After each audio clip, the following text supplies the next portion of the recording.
mga loves! Kumusta? Kararating ko lang from school. Maayong hapon! So, popost ko tong video na to for awareness dun sa mga gustong maging ALT dito sa Japan. Kasi merong nag-message about sa isang company na pinag-a-applyan niya dito sa Japan, which is very legit naman yung company. Actually, it's a big company pa nga. Kaya lang, nag-a-apply siya siyempre sa Pilipinas. Kasi hindi naman pwedeng mag-direct hire from Philippines diretso doon sa company. Bawal, kailangan dumaan sa agency.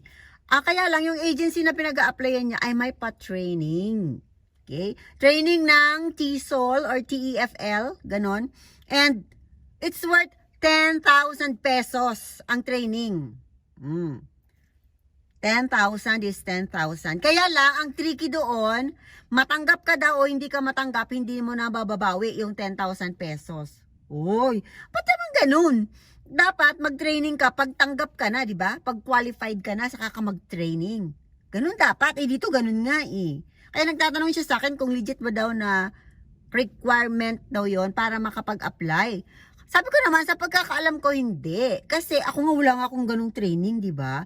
Pero hindi natin pwedeng sabihin na legit siya or hindi. Kasi malay ko ba kung yung mga agency talaga sa Pilipinas ay nagpapatraining talaga ng ganun, di ba?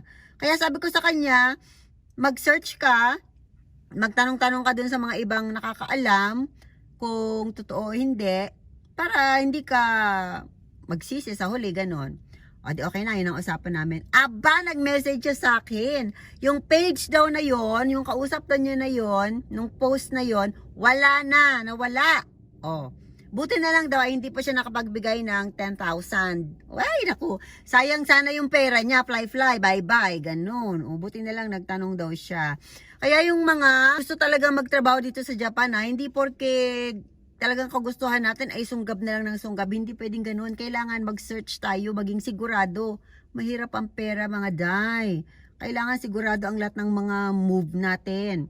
Okay. So, ang daming mga post about sa pag-a-apply dito sa Japan na hindi totoo. Pati yung mga sweldo, yung mga everything. Ang dami. May mga content creators pa na gumagawa ng mga post, ng mga content na hindi naman totoo lahat ang sinasabi.